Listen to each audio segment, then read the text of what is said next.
हम लोग पढ़ने जा रहे हैं क्लास 12th का केमिस्ट्री चैप्टर नंबर 1 रसायन विज्ञान का विलयन। ठीक, चलिए हम लोग इसको रिवाइज करेंगे पूरा। ओके, चैप्टर क्या है? विलयन। इसमें देखो 5 टॉपिक है, आपको 5 टॉपिक पढ़ना है। कितने टॉपिक पढ़ना है? 5 टॉपिक आपको इस चैप्टर में पढ़ना है। पहला क्या है?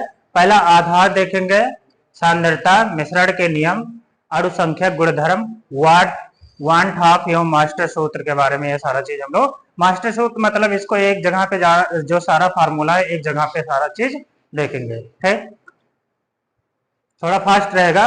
विलयन क्या होता है? विलयन क्या होता है? क्या होता है विलयन? दो या दो से अधिक पदार्थों का समांगी मिश्रण ही क्या कहलाता है? विलयन कहलाता है। दो से अधिक पदार्थों का समांगी मिश्रण जो होता है उसी को क्या बोला जाता है? विलयन बोला जाता है। यानी मिश्रण क्या होता है? दो या दो से अधिक चीजों को मिलाना ही मिश्रण कहलाता है। और समांगी मिश्रण हो, समांगी मिश्रण किसे कहते हैं? समांगी मिश्रण कणों का वितरण एक समान हो। कणों का वितरण क्या हो? एक समान हो। इसका मतलब कि अगर हम पानी के अंतर्गत अगर चीनी को घोल देते हैं, पानी के अंतर्गत अगर हम चीनी को घोल देते हैं और उस पानी को हम कहीं से बहुत बड़े बर्तन में अगर घोल रहे हैं और यहाँ से पानी अगर निकाल कर पियेंगे तो भी उतना ही मीठा रहेगा, और इधर से भी निकाल कर पियेंगे तो भी मीठा रहेगा। सब एक समान रहेगा। यानी जो उसमें घुला हुआ है उसका वितरण कैसा है? एक समान है। तो उसी को क्या बोला जाता है? समांगी मिश्रण बोला जाता है। और समांगी मिश्रण को हम लोग क्या बोल देते हैं? विलयन बोल देते हैं। बात समझ में आया सबको? ठीक, जो हमारा विलयन बनता है वो किससे मिलकर बना होता है? विलय और विलायक से।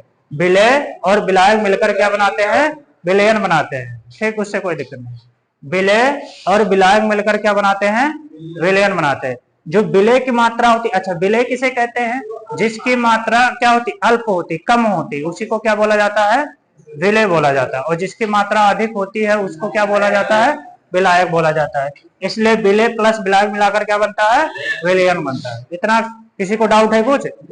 ये आपका रिवाइज करवाया जा रहा है, सारा चीज आपको रिवाइज करवाया जा रहा है। आपको पढ़ाया गया है, बस रिवाइज किया जा रहा है सारे चीज को एक बार।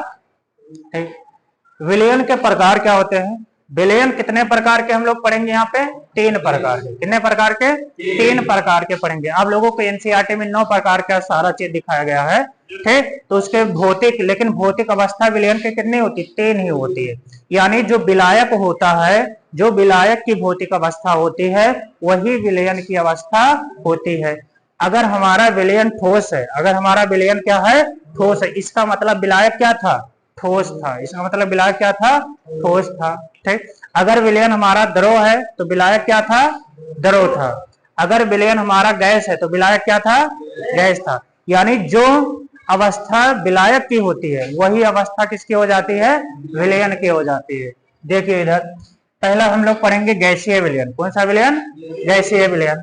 दूसरा द्रव विलयन और तीसरा ठोस विलयन। गैसीय विलयन का एग्जाम्पल क्या है? जैसे वायु, वायु में क्या मिला हुआ है? ऑक्सीजन और नाइट्रोजन। तो दोनों यहाँ पे गैस ही हैं। विलय और विलायक दोनों क्या है? गैस है। तो ये क्या हो गया हमारा? गैसीय विलयन। द्रव विलयन में क्या हो गया? अगर हम जल में क्या घोल दे? चीनी घोल दे या नमक घोल दे तो इस प्रकार का जो हमारा विलयन बनेगा उसको क्या बोल देंगे? द्रव विलयन बोलेंगे। कौन सा विलयन? द्रव विलयन बोला जाएगा, क्योंकि विलायक क्या है? यहाँ पे द्रव है। गैस ठोस विलयन किसे कहते हैं? जैसे अगर हम कोई मिश्र धातु ला रहे हैं, मिश्र धातु में क्या है? कापर है और जिंक है। कापर है और जिंक है। तो कापर भी ठोस है और जिंक भी ठोस है। दोनों क्या है? ठोस है। तो इस प्रकार के बने हुए विलयन को क्या बोलते हैं? ठोस विलयन बोला जाता है। इस प्रकार के विलयन को क्या बोला जाता है? ठोस विलयन बोला जाता है। देखो हमारे सिलेबस में जो पढ़ना है वो क्या पढ़ना है? द्रव विलयन को पढ़ना है। सिलेबस में क्या पढ़ना है हम लोग को? द्रव विलयन को पढ़ना है। बात समझ में आ रहा है सबको? ठीक, सांद्रता व्यक्त करने की विधियां। अब हम लोग पढ़ने जा रहे हैं सांद्रता। क्या पढ़ने जा रहे हैं? सांद्रता। तो सांद्रता को व्यक्त करने के लिए पढ़ने जा रहे हैं। पहला है ताप पर निर्भर करने वाले। क्या हुआ? उसको जाने दो। जाओ बेटा तुम यहां से जाओ। क्या चाहिए? तुम जाओ यहाँ से। सांद्रता, सांद्रता क्या होता है? एक होता है जो ताप पे निर्भर करता है और दूसरा जो होता है ताप से क्या हो, स्वतंत्र हो। कौन सी सांद्रता होती है जो ताप पर निर्भर करती है और कौन सी सांद्रता होती है जो ताप पर निर्भर नहीं करती? जिसके अंतर्गत आयतन होगा, जिसके अंतर्गत क्या होगा, आयतन होगा, वो ताप पर क्या करेगा, निर्भर करेगा। और जिसके अंतर्गत आयतन नहीं होगा वो ताप पर निर्भर नहीं करेगा। ठीक, इसका मतलब है कि अगर कोई हमारा ऐसा द्रव है, द्रव का विलयन लिए हैं और उस द्रव का विलयन है तो उसमें आयतन है ही है। अगर हम उसको धूप में रख देंगे तो जो विलायक है उसके कण उड़ जाएंगे, तो विलय की मात्रा क्या हो जाएगी, अधिक हो जाएगी। तो ये ताप पर निर्भर कर रहा है। ठीक, इसलिए बहुत सारे मेडिसिन जो होते हैं, हाँ क्या पूछ रहे हो? चलिए ठीक है। अब क्या लिखा है, ताप पर निर्भर, यानी आयतन जिनमें होगा वो ताप पर निर्भर करेगा और जिनमें आयतन नहीं होगा वो ताप पर निर्भर नहीं करेगा। ठीक, कौन कौन से होते हैं जो ताप पर निर्भर करते हैं, कौन कौन से होते हैं जो ताप पर निर्भर नहीं करते हैं? तो पहला है आयतन प्रतिशतता। आयतन पहले ही दिया है तो ये ताप पर निर्भर करेगा। मोलरता, मोलरता का फार्मूला क्या होता है, विलय के मोल बटे विलयन के मोल, विलय के मोल बटे विलयन के मोल। अरे सॉरी, क्या बोल दिया, मोलरता क्या होता है, विलय के मोल बटे विलयन का आयतन, विलय के मोल बटे विलयन का आयतन। तो उसी को क्या बोला जाता है, मोलरता। क्या बोला जाता है उसको, मोलरता। आयतन प्रतिशतता किसे कहते हैं? इसमें क्या होता है, विलय का आयतन बटे विलयन का आयतन, विलय का आयतन बटे विलयन का आयतन गुणे 100। प्रतिशत निकालेंगे तो 100 से क्या करेंगे, गुणा कर देंगे। तो आयतन दोनों में आया कि नहीं आया? तो ये दोनों हमारे क्या होंगे, ताप पर निर्भर करेंगे। ये तीनों को देखो, द्रव्यमान प्रतिशतता है, यानी विलय का द्रव्यमान बटे विलयन का द्रव्यमान, विलय का द्रव्यमान बटे विलयन का द्रव्यमान। अब इसमें दोनों द्रव्यमान है गुणे 100। ठीक, मोललता क्या होता है, विलय के मोल बटे विलायक का भार, विलय के मोल बटे विलायक का भार किसमें रहेगा, केजी में रहेगा। विलायक का भार किसमें रहेगा, केजी में रहेगा। तो ये द्रव्यमान है सारे, तो द्रव्यमान है, आयतन नहीं है, तो ये ताप से क्या होगा, स्वतंत्र होगा।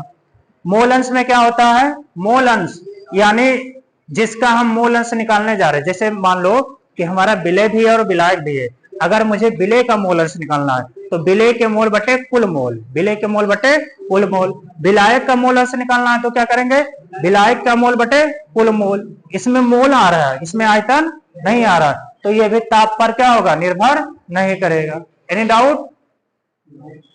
अब ये सारा फार्मूला जो भी बोले हैं वो सारा यहाँ पे लिखा हुआ है। एक होता है प्रतिशत एवं पीपीएम सांद्रता। पीपीएम क्या होता है अभी देखो आगे। द्रव्यमान सांद्रता, द्रव्यमान प्रतिशतता का क्या होता है, विलय का द्रव्यमान बटे विलयन का कुल द्रव्यमान गुणे 100, ये द्रव्यमान प्रतिशतता होता है। आयतन प्रतिशतता क्या होता है, विलय का आयतन बटे विलयन का आयतन गुणे 100। ठीक, पीपीएम में क्या होता है, ये अति सूक्ष्म मात्रा के लिए, जैसे जल में प्रदूषण को ज्ञात करना है कि जल में कितना उसका प्रदूषण है, तो इसके लिए ये पीपीएम का उपयोग करते हैं। इसमें क्या करते हैं, विलय के भागों की संख्या, यानी कितना विलय है बटे विलयन के कुल भागों की संख्या, विलयन के कुल भागों की संख्या। ठीक, और गुणे 10 के पावर 6, गुणे 10 के पावर 6 उसी तरीके से होता है। ठीक, अब यहाँ मोल अंश आ गया, क्या आ गया, मोल अंश। मोल अंश, अंश मतलब होता है फ्रैक्शन। मोल इंग्लिश में अंश को क्या बोलते हैं, फ्रैक्शन। उसका कितना फ्रैक्शन है, जैसे ये पूरा है, अब इसी का कुछ भाग, तो ये क्या हो गया, फ्रैक्शन। तो हमें इसका निकालना है फ्रैक्शन, तो इसको ऊपर रख देंगे और कुल टोटल नीचे कर देंगे, उसे डिवाइड कर देते हैं, तो उसका निकल जाता है फ्रैक्शन निकल जाता है, यानी अंश निकल जाता है। और जब 100 से गुणा कर देते हैं ना तो क्या निकल जाता है, प्रतिशत निकल जाता है, उसका परसेंटेज निकल जाता है। ठीक, तो हम क्या कर रहे हैं, एक अवयव के मोल और कुल मोलों का अनुपात निकाल रहे हैं, उसका मोल बटे कुल मोल, उसका मोल बटे कुल मोल। यानी हमारा जो विलयन बना है, जो विलयन बना है, मान लो विलायक कितना है, विलायक को ये से लिखते हैं, विलायक को किससे लिख दिए, ए से, सॉल्वेंट को, और विलय को किससे लिख दिए, बी से, यानी सल्यूट को। यानी 30% हमारा क्या है, विलय है, 30% हमारा क्या है, विलय है, और 70% क्या है, विलायक है। अब इन्हीं का हमें निकालना है। अब हम इसका मोल अंश निकालना है, किसका, विलायक का। सॉल्वेंट का, तो क्या करेंगे उसको, उसका मोल ऊपर लिख देंगे और नीचे क्या करेंगे, इसका भी मोल और इसका मोल, दोनों के मोल को डिवाइड कर देंगे। तो इसका सॉल्वेंट का, इसको काई से लिखते हैं, किससे लिखते हैं, इस यक्स जो लिखा यक्स जैसा उसको क्या बोलते हैं, काई। ठीक, तो काई से प्रदर्शित करते हैं। अगर हमें बी का निकालना होगा तो क्या करेंगे, जो बी के मोल हैं उसको बटे कुल मोल से कर देते हैं। अच्छा, अब फ्रैक्शन आया है ना, अंश आया है। अच्छा, ये दोनों अलग अलग थे, अब साथ में जोड़ देंगे तो एक बनेगा कि नहीं बन जाएगा, एक बन जाएगा।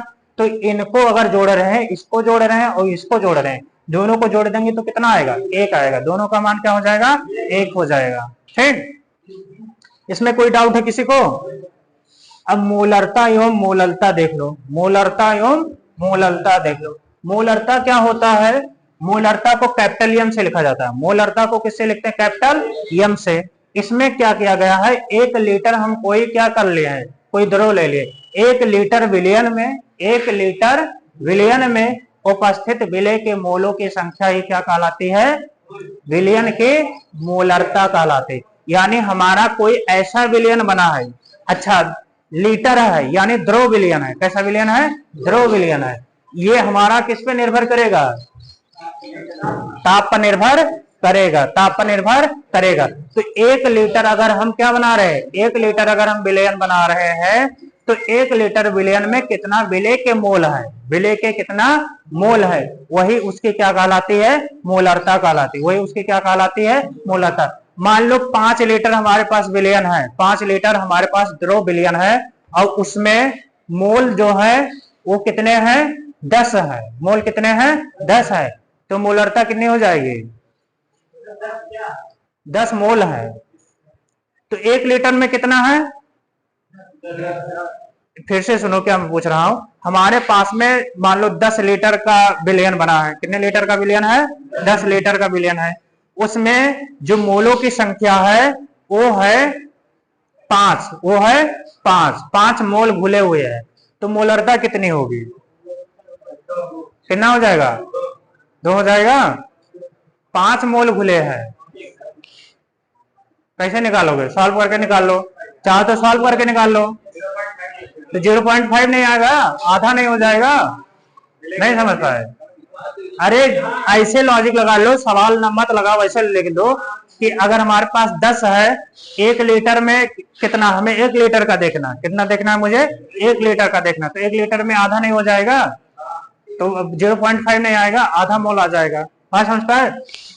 तो वही चीज है, 1 लीटर विलयन में उपस्थित विलय के मोलों की संख्या, हमें देखना है कि 1 लीटर में कितने मोल है, हमें देखना है कि 1 लीटर में कितने मोल घुले हुए हैं विलय के, वही उसकी क्या होती है, मोलरता होती है, वही उसकी क्या कहलाती है, मोलरता कहलाती है। तो इसका मोलरता का फार्मूला क्या होगा, विलय के मोल बटे, विलय के मोल बटे विलयन का आयतन, विलय के मोल बटे विलयन का आयतन, किसमें, लीटर में, किसमें लिखेंगे, लीटर में। तो क्या निकल जाएगा, मोलरता निकल जाएगा, क्या निकल जाएगा, मोलरता निकल जाएगा। मोलरता क्या होता है, मोलरता को किससे लिखा जाता है, स्मॉल एम से, किससे लिखा जाता है, स्मॉल एम से।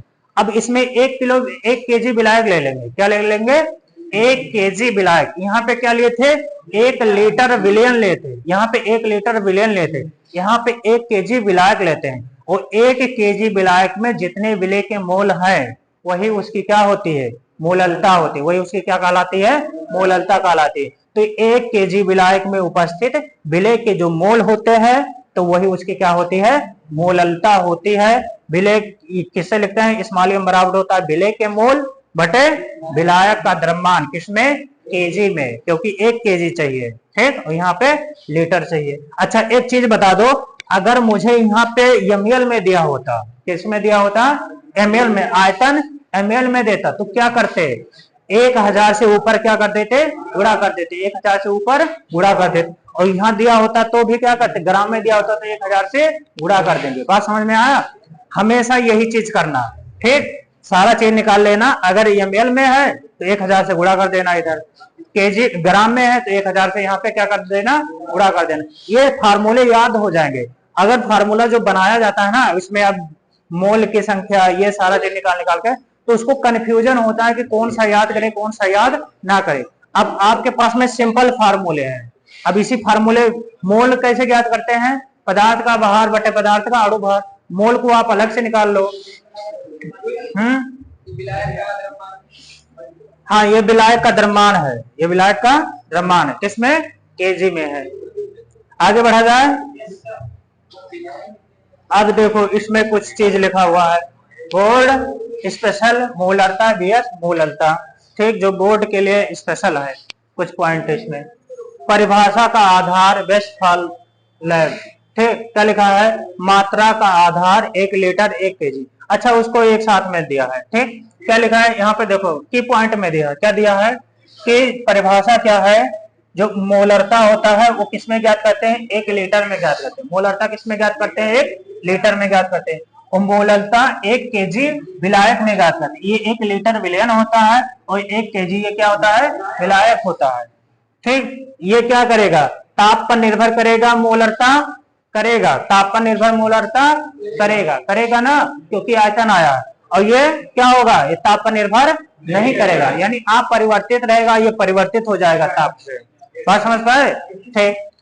ये ताप पर इकाई क्या? इकाई अच्छा कैसे निकालते हैं? इकाई कैसे निकालेंगे?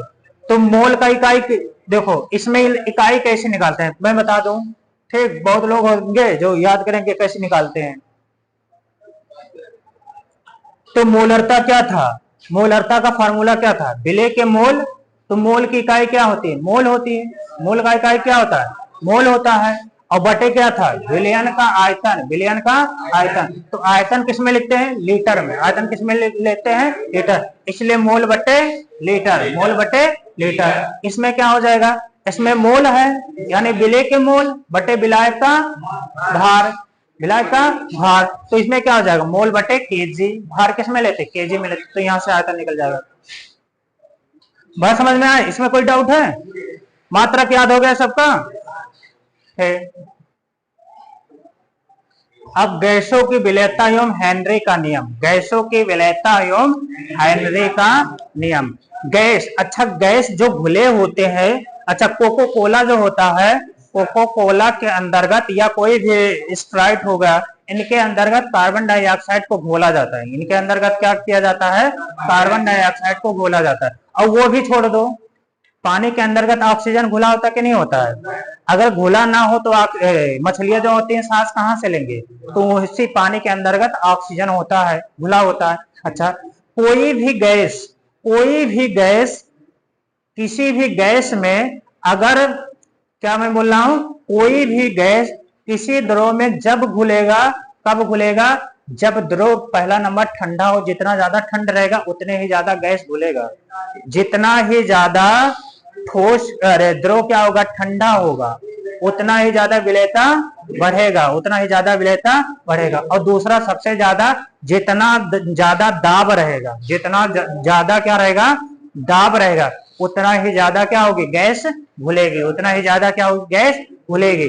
इसीलिए हाई प्रेशर पे जो कार्बोनेटेड ड्रिंक पाए जाते हैं, स्प्राइट वगैरह ये सारी चीज, उसके अंतर्गत क्या किया जाता है? कार्बन डाइऑक्साइड को घोला जाता है और हाई प्रेशर पे घोला जाता है, हाई प्रेशर पे घोला जाता है और ठंडा भी होता है। अच्छा, उसी को अगर धूप में रख दिए हैं तो क्या होगा? अब गर्म हो गया, गर्म हो गया। अच्छा, उसका थोड़ा सा स्थान खुला रहता है कि नहीं रहता है?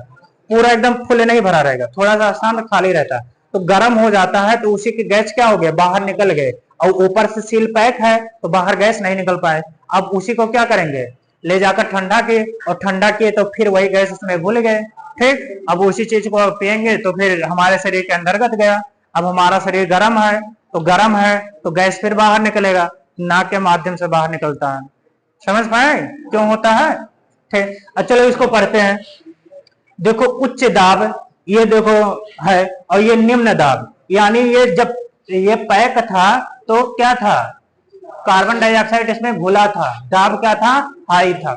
और जैसे बोतल खोले तैसे दाब क्या हो गया? कम हो गया। दाब कम हो गया, खत्म हो गया ना, एक वायुमंडलीय दाब अब लगने लगा। और जैसे दाब कम हुआ तैसे इसके जो गैस घुले हुए थे वो क्या करेंगे? बाहर निकलेंगे। समझ पाए? तो जितने ज्यादा दाब रहेगा उतने ही ज्यादा घुलेगा। अब देखो क्या लिखा है, स्थिर ताप, यानी तापमान हमारा फिक्स है। तापमान क्या है? फिक्स है, चेंज नहीं हो रहा है। किसी गैस के द्रव में विलेयता गैस के दाब के क्या होती है? समानुपाती होती। अगर हम तापमान फिक्स कर दे रहे हैं, तापमान हम क्या कर रहे हैं? फिक्स कर दे रहे हैं और किसी गैस को द्रव के अंतर्गत घोल रहे हैं, तो जितना ही ज्यादा हम क्या करेंगे, दाब लगाएंगे, जितना ही ज्यादा दाब लगाएंगे उतने ही ज्यादा मात्रा में गैस क्या करेगा, उस द्रव के अंतर्गत घुलेगा। ठीक, तो क्या होता है, गैस के दाब के क्या होता है, समानुपाती होता है। समानुपाती मतलब उतने ही मात्रा में बढ़ेगा। तो देखो अगर P क्या है, दाब है, P क्या है, दाब है, यहाँ पे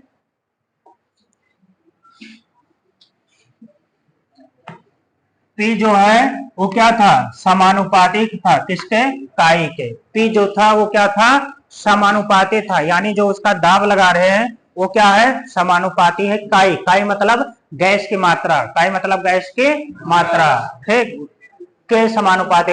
जब समानुपाती का चिन्ह हटाते हैं तो एक नियतांक आता है, इसको किससे लिखते हैं, KH से। किससे लिखते हैं, KH से। और इसी KH का नाम क्या होता है, हेनरी नियतांक। इसी KH का क्या नाम होता है, हेनरी नियतांक का नाम होता है। समझ पाए यहां तक है। इसका अनुप्रयोग देख लो, कहां कहां पे इसका उपयोग किया जाता है, इस हेनरी नियम का कहां कहां पे उपयोग किया जाता है, इसको देखो। अनुप्रयोग एप्लीकेशन क्या है, कोल्ड ड्रिंक में, जो कोल्ड ड्रिंक होता है उसमें क्या घुला होता है, कार्बन डाइऑक्साइड की विलेयता बढ़ाने के लिए उच्च दाब पर पैक किया जाता है। जो कोल्ड ड्रिंक होता है उसके अंतर्गत कार्बन डाइऑक्साइड को क्या किया जाता है, घोला जाता है, और घोलने के लिए क्या करते हैं, उच्च दाब पर इसको पैक किया जाता है, पहला नंबर। दूसरा नंबर, स्कूबा ड्राइवर्स को बेंट से बचने के लिए ऑक्सीजन में हीलियम मिलाया जाता है। जब क्या होता है, जब जो गोताखोर होते हैं वो समुद्र के नीचे जाते जब हैं तो उसमें क्या होता है, दाब बढ़ जाता है। दाब क्या करता है, बढ़ जाता है। तो जब दाब बढ़ेगा तो गैस क्या होगा, शरीर में आएगा, घुलेगा, ठीक। और इसीलिए क्या होता है कि जब दाब बढ़ता है तो गैस की विलेयता बढ़ती है, और जब गैस की विलेयता बढ़ती है तो वो जब बाहर निकलते हैं अचानक तो उनके नस फटने का डर होता है, तो इसलिए उनको हीलियम से युक्त क्या होता है, सिलेंडर लाद के लेकर जाते हैं ना, उसी को बोला जाता है वेंट्स। क्या बोलते हैं उसको, वेंट्स। उसके बचने के लिए इसका उपयोग किया जाता है। अब यहां से क्या आ गया, राउल्ट्स का नियम। इसके अनुप्रयोग थे, हेनरी नियम के जो अनुप्रयोग थे, एप्लीकेशन थे, ये दो चीज थे, यही चीज आपको याद करना है, ठीक। अब यहां से आ गया हेनरी नियम, क्या आ गया, अरे सॉरी, राउल्ट्स का नियम। किसका नियम आ गया, राउल्ट्स का नियम आ गया। एनी डाउट, यहां तक समझ में आया सबको कि नहीं आया, आगे बढ़ा जाए, आगे बढ़ा जाए ना, ठीक। हेनरी का नियम देखो।